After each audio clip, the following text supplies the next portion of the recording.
welcome to this week's office tidy and catch up.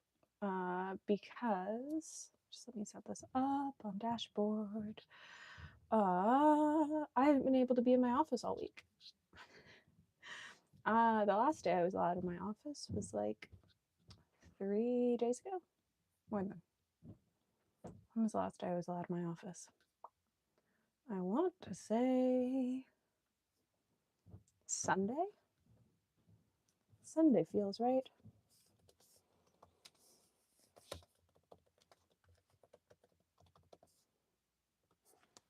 Because trip over a wire. There were electrical issues in my office, and so we had to wait for an electrician to show up. So that's all fixed. I'm allowed in my office again, and now I get to tidy up because I've been living upstairs and have moved basically a third of the stuff I was using upstairs. I will say it has not been a super heavy pen week because I've been editing Philly content. And once I finished editing Philly content, I went, I cannot look at another pen for a couple days. So there have been a couple pens that I'm using, but other than that, it has actually mostly been cookbooks, as you can see from the decimated shelf, and traveler stuff. Because we're well and truly into garden planting. I'm actually soaking seeds right now for planting this afternoon. So we're going to put away stuff. We're going to put away some pens. We're going to sort out pens for cleaning. And then I think that's probably it. We're also going to put away some stuff that still hasn't gone away since Philly because I am a chaotic mess. And I did not put away everything when I got home from Philly. So it happens, but let's start with, what's this case? What are you? You're empty sample vials. You are this drawer. Mystery 10. Actually, it's pilot nibs. But which pilot nibs is the real question. Oh, an inked pilot nib and an uninked pilot nib. So the inked one has to be cleaned. The uninked one will just go in the bin of nibs. This, though, will go... Do I have a pen cleaning pile yet? No. I don't really want to put this out loose. Where am I going to put this? Where am I going to put this? All right, it's going to live on the lid of a Christie's cracker tin that normally has ink samples in it. Don't know where the tin is. With the Fine Writing International pen kit, which I'm still doing like a long-term test of. I used it once, so I wrote with it, I recapped it, and that was a couple weeks ago, and I'm seeing how long it can go in between writing sessions while still working. So far, it's doing pretty well. Those are all to be cleaned. I feel like these should get cleaned. I haven't used these in a couple weeks. These are pens that I had inked for my Christmas, like how to ink pens video that came out on Boxing Day. Yeah, I feel like these are all getting cleaned. They're gonna go in the tray with the other pens I have to clean. Which then I guess I can pop the nib into because I'll finally have a spot for it. Also, if you've got any questions, feel free to ask them. And I will do my best to answer them. All right. So there's the to be cleaned pile so far. Esterbrook blotting paper. I feel like I have more of that somewhere. I probably do. There's a pen case. That goes up there.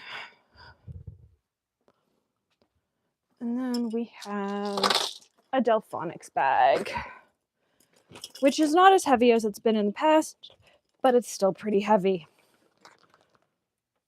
Filming phone, which was an old iPhone of Maya's. A set of mics.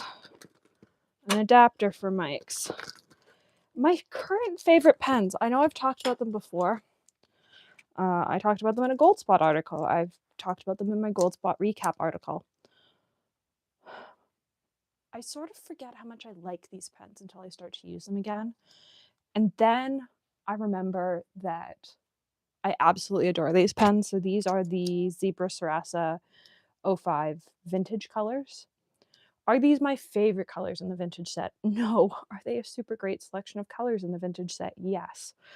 And I'm sort of obsessed with them right now. I have the blue, the ochre, the purple, the brown, and the red. And I'm currently using the red one only in my Love and Trip, and it's been great. Those, though, go over by my desk. What else is in here? Clips, which also go over on my desk. And satin finish Scotch tape, which I think is totally underrated. I have been hoarding this roll for a very long time. To the extent that Mom didn't actually know I owned it. It came when I bought somebody's craft room. I think it's one of the best, like, random art supplies out there. This feels too full. Is it? Or am I just... Yep, there's not what I thought was extra in here, but that shouldn't be in here. That shouldn't be in here, right? That is everything that goes in here. And now this is going away. Mics. Go in the lights and mics and lighting box. As does this phone, which goes down there for now.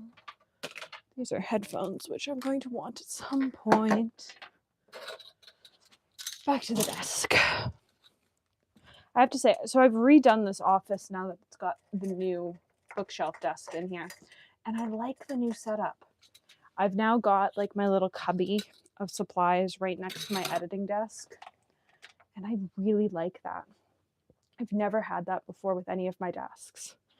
And I actually think that's really great because it lets me create in the same space that I'm working, which I've been adoring.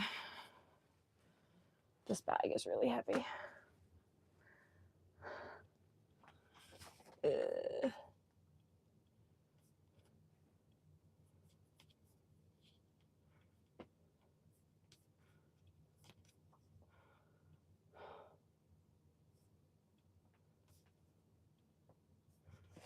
All right. Oh, that was rude. The very, very heavy bag, which is also my pen show bag normally, but I do actually use it in day-to-day life. 2 travelers right now, gardening every day. Those are just gonna slide down there for now. Another notebook. This one is from a hand-me-down from Kari, actually. I don't know what the paper size is. I like the paper size, so I have to find out what the paper size is. I think it's B5. I might be wrong, but I do like the paper size. My Amanda Rach Lee bullet journal. So remember when I said I wasn't going to give up on this very quickly? I thought I'd last until like May or June before I started to get burnt out on it. That was a lie. When was the last time I did anything in here? The 22nd. It's been very cold and very snowy, and I haven't been using a daylight enough. And because of that, the desire to do anything in said bullet journal has disappeared. Planning, gone out the window. So I'm hoping it'll be like other years that once I'm looking outside and it's less white, and it's less sort of oppressively cold, I will feel the desire to do it. We'll have to see. I'm not super hopeful right now, but I am going to color February's probably today or tomorrow, and we'll see where that takes me. That being said, it goes all the way over there. And now we get to my favorite part, which is currently cookbooks and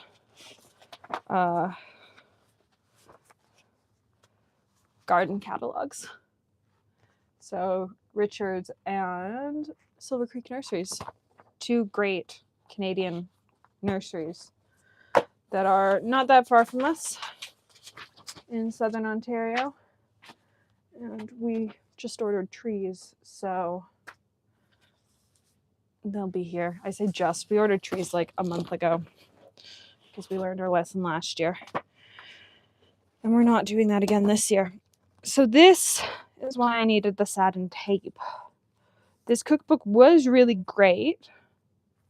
Wendy Sue brought it to me at Philly because members saw that I had quite the cookbook haul from Philly. Thank you, Wendy. And I picked this up, was super excited about it, super happy with it. And then like 2 days into using it, all of a sudden this spine totally fell apart, which is sort of understandable. I bought a used cookbook. I knew it wasn't going to be perfect. I did not expect the entire front cover to detach from the back cover. I've never had that happen with a book before. So I very carefully went in and I glued all the little bits down. As you can see on the inside, I glued all the little bits down. And then we used satin tape over top. So it is not perfect, but it is good enough. So I'm gonna, clearly there's a rainbow order going on here because why not? So this goes in here. This goes in here. Get the moose back in business in a second. Normally I go from the other way across because that's easier, but the books at the very end are at the very bottom of this pile. So let's free them, I guess. Make my life easier.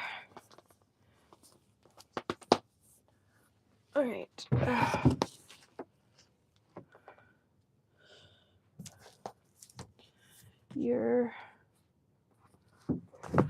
Yeah, I know. Please don't do that. That's really rude. Also, if you're on Instagram, you've heard me talk about these this week. These little brass Midori page tabs. They're so expensive. I thought they were so ridiculous, but I had affiliate credit to use before it expired on Jan 15th.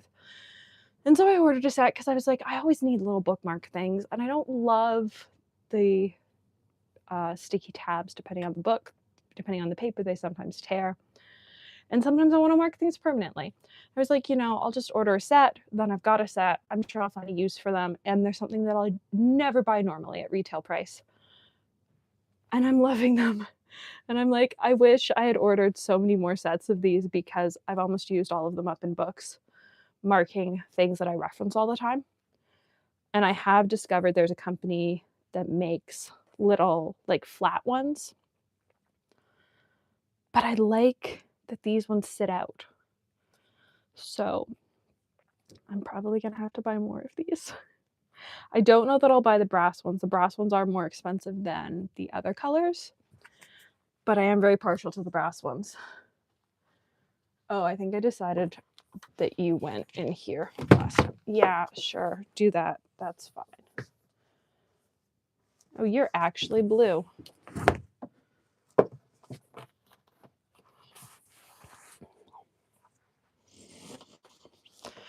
All right, last four.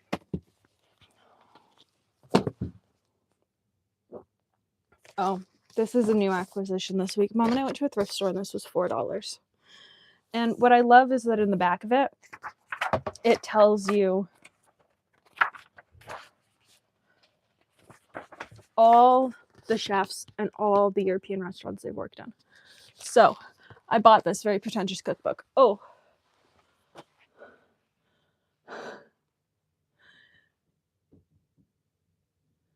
Yeah. I think the Midori ones are cheaper on JetPens. So I have to come to my computer screen to read the comments because YouTube does not let me blow up the comment section bigger. And I'm blind as a bat. I wish YouTube let me change the font size of comments, but they don't. I'm so glad I was able to fix the book. It made me so happy that I was. And now it's great, and I've been using it a whole bunch. So I will admit, I was the kid. As a child, I sorted my books alphabetically. And I did have these sorted alphabetically by author's last name because that is the child I was. And I just didn't think it looked as good with these. So many of the spines of these are so colorful that I felt like it sort of also, like, you lost something by doing that. And so now here we are. Don't do that. Oh, you're not gonna fit. Shit. I hadn't considered that. Oh, I don't want to put you somewhere else.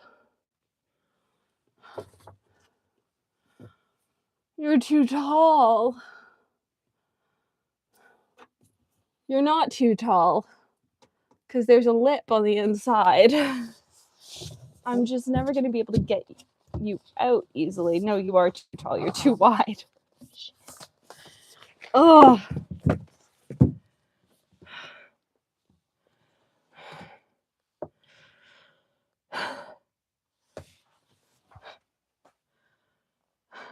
I hadn't considered this as a possibility. I don't really want to move it up a shelf. Well, Euro delicacies, your time with me may be short. Because I don't know that I can deal with you not fitting. I don't like this here today.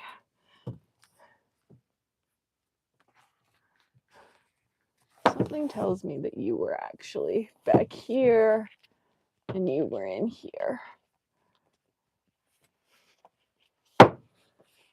Oh yeah, there we go. Okay. Well, at least you were only $4. I'll cook with it a couple times. I'll figure out if I like it. If I like it, I'll find a spot for it. If I don't, it will go somewhere else. So the issue is there are 4 binders missing from that shelf. So I've already got a space issue up there. I'm trying not to add stuff to that shelf. So it does become an option of, like, I could move it onto, I'll turn you and you can see, I could move it onto one of the ink shelves, rearrange. Because this has to come down and this has to come down. These shelves have to be flipped so that they're the right way. And that's a whole rigmarole that I talked about in the desk video, where these shelves aren't the right way. They're backwards, and they have been since the desk was installed. So I could do that, but I don't really want to. So the other option, coming back to this desk, is that, could I get enough space up here? Nowhere close.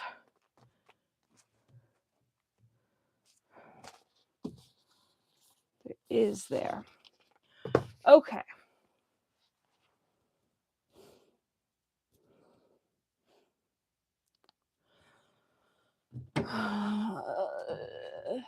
So right now I have pencil crayons, and pencil crayon sets up top. Sure, that's fine. At least you're not breakable. I will accept that. All right. So nibs could move to this top shelf, which is not what I really want to do. In turn, these coloring books and magazines, I could move this shelf down one, and whatever fits up here could move up here. And whatever doesn't fit up here would stay on this shelf. No, I don't really like that. The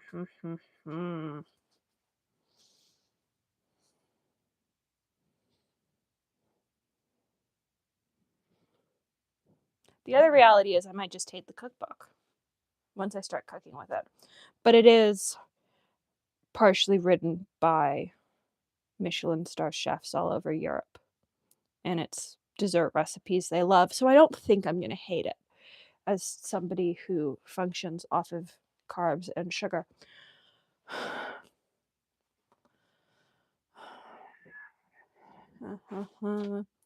Won't fit on the other one because it's the same height. Okay. I don't think this problem is being solved today. A, I'm too tired. B, my brain is too busy trying to solve other problems right now to solve this problem, but it is going to be a back of the brain problem that at some point I'm going to figure out the solution to. For now, though, it's going to join the pink binder on the floor in the pile of shame because the pink binder also doesn't fit on this desk. So, I already have a pile of shame. So let's come over to this section. No coaster. Coaster. And also these. I didn't think these would be great. I picked up these this year at Atlas. No, I didn't buy these at Atlas. I bought these at Madoku, but Atlas has them. Pretty much everyone who stocks Travelers gets these at some point. They sell it really fast, though. And I thought, you know what? I'm not going to like them. They're sort of redundant. You don't need them. And yet, I've been using them all the time. I use them for writing in the car. I use them for writing on my lap. They're great. And I'm so glad I bought both sizes. I actually wish I bought 2 of the large size because then I wouldn't have to switch my writing board back and forth and could do things on both pages.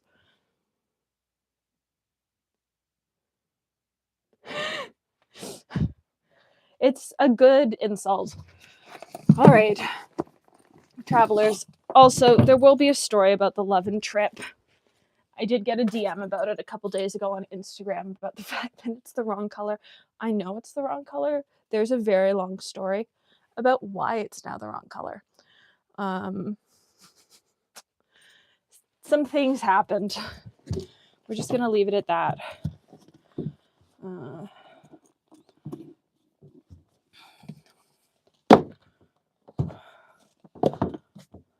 There we go. That actually feels better. What's in this? With my little Ontario. Is that Lamb Farmers of Ontario? I don't know. Can you tell I'm an ag kid yet?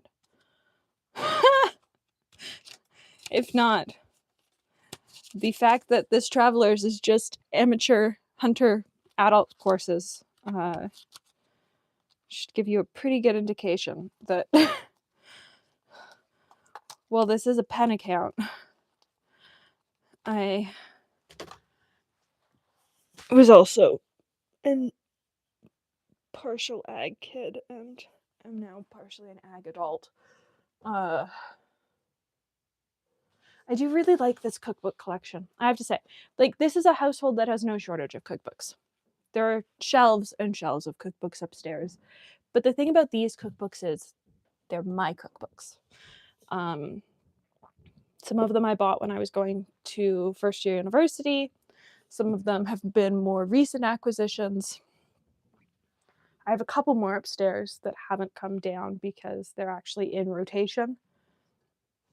But everything else here is a cookbook that is mine.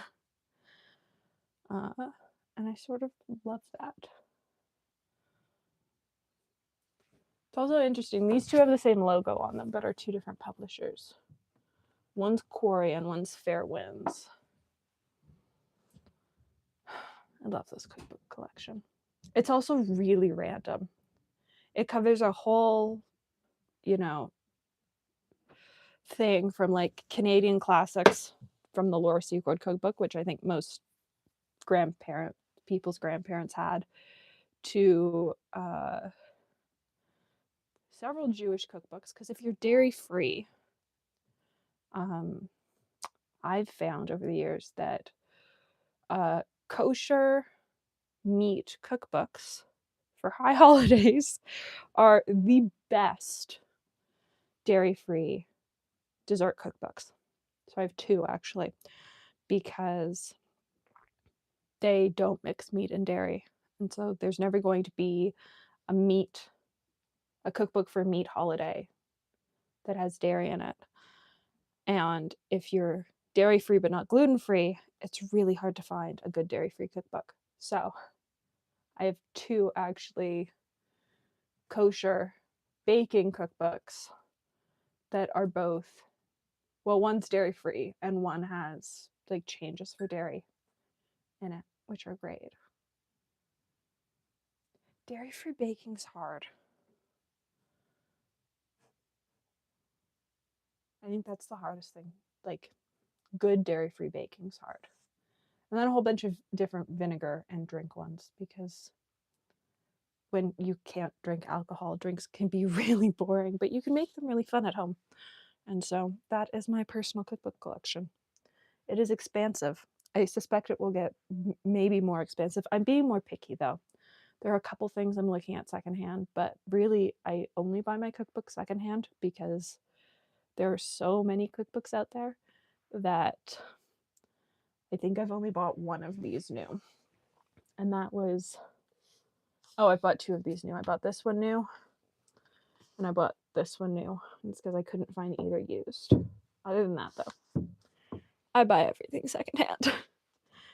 Because you can often get them for a really good price because people think they're going to get into pickling their own things or making their own bread, and then they discover that maybe they don't want to. Secondhand cookbooks are great.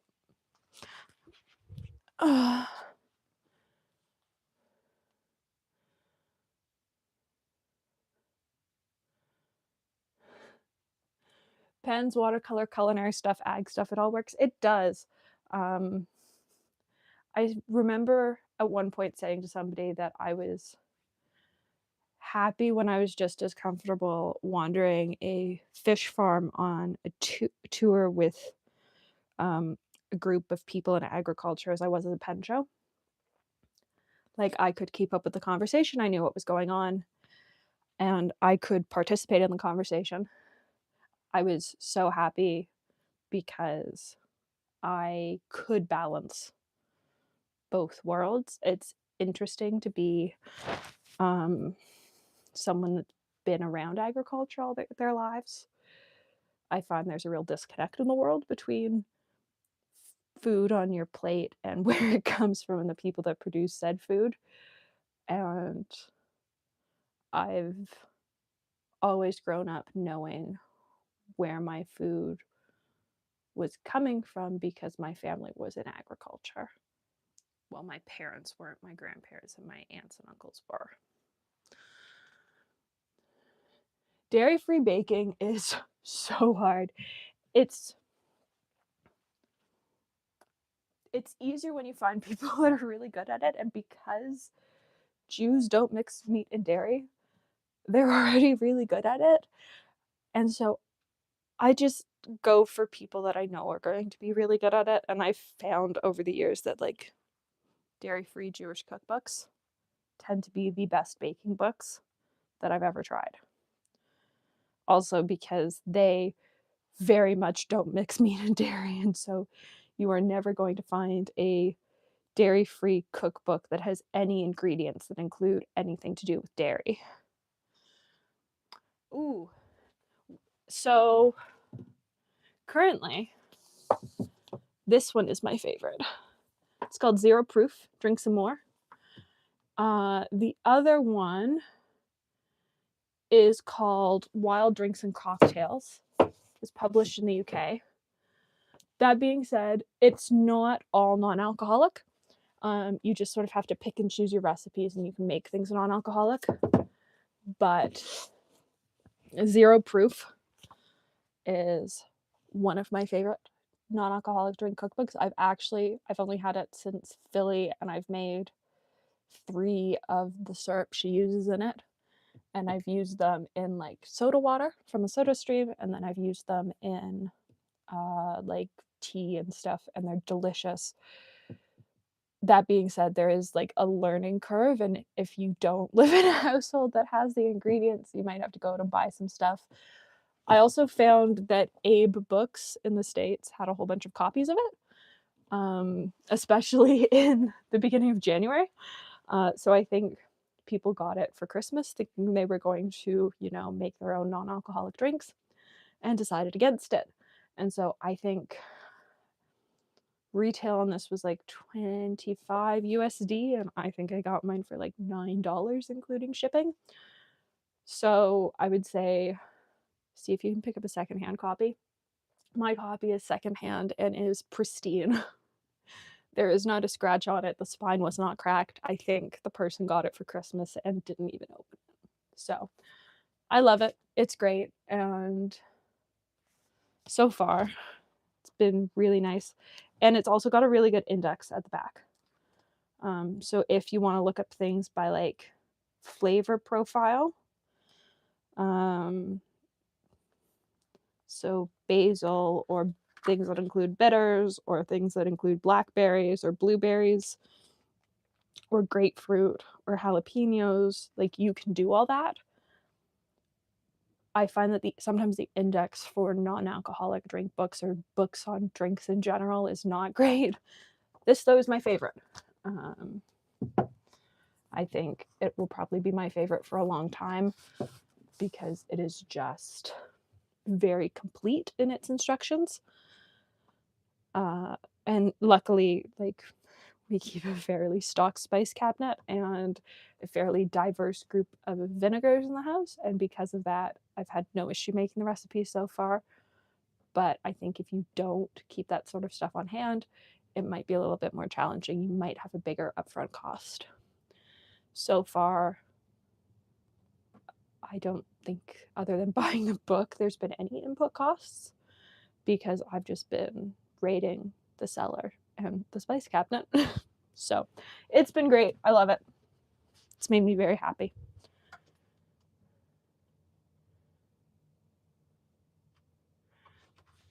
The other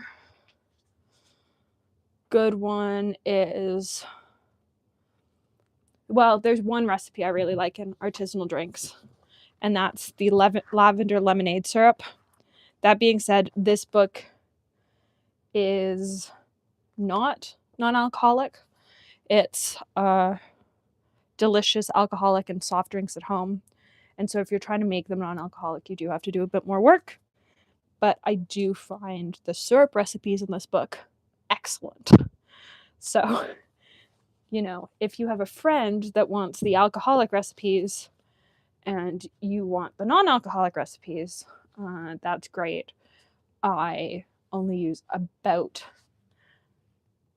a quarter of the book. And I really haven't explored wild drinks and cocktails yet because it's the middle of winter. And this is all about things you can find in your own backyard.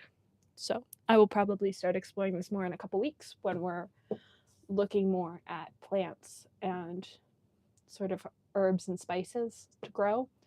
For now, though, it's a bit too summery, whereas this one so far has a lot of like ginger and other warming stuff in it that I've really been enjoying in the winter.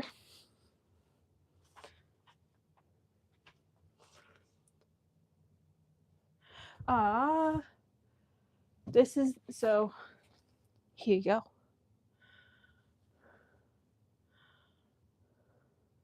I don't know that this is still the cover of it. This is a very old copy of it. Mom actually found this in her cookbook stash and was going to cull it, and it has since come home with me to my cookbook stash. So of all the books I got at Abe Books, this was the only one that actually showed any wear and tear, and it just had a library stamp on the top of it. And I have no issues with that. So there's my entire cookbook collection right now. But I like them all. Like, they're all fun. It's been fun. I also bought shrubs, which I haven't really dug into. I like shrubs. In theory, I like shrubs. It's very... I already make them. The issue with it, just on first glance, I'm finding, is that it's leaning more alcoholic than the reviews were making it sound like it was. And so it's just going to involve more work. That being said, they have things like blueberry lavender shrubs. And a shrub is just a syrup made with vinegar and stuff. And they're tasty. So I think I'll use the syrups in here, but not the drink recipes. Basically, my order from Aid Books was 3 books on non-alcoholic drinks, 3 baking books, and 3 vinegar adjacent books. So I think that is where this has to end for the day, because we have somebody coming at 1:30. It's almost 1:30. Oh, it's actually sunny. I can count the number of days I've seen sun this month on my hand, and I don't like that. Also, in a matter of days, hopefully, we will have the link for the 2026 Sporting Life 10K. There will once again be a Team Alexandra in support of what was Camp Ooch, what is now Campfire Circle, which is the pediatric oncology camp in Ontario. Every year it happens. In the past, I don't know how much we've raised. We've raised quite a lot in the past 5 years, 6 years. And so we're doing a team again this year. Anyone can sign up around the world. And I believe if you're in the US, they still ship you your kit if you want it. So there will be a registration link if you want to run virtually. And I will, as always, promote the link. So thanks for hanging out this morning and early afternoon. And I will see you tomorrow for a video.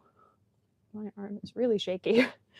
And then next week, Philly recap, because again, I can finally use my office again. So there will be a Philly recap next week, and then we will go from there. But for now, have a good Thursday.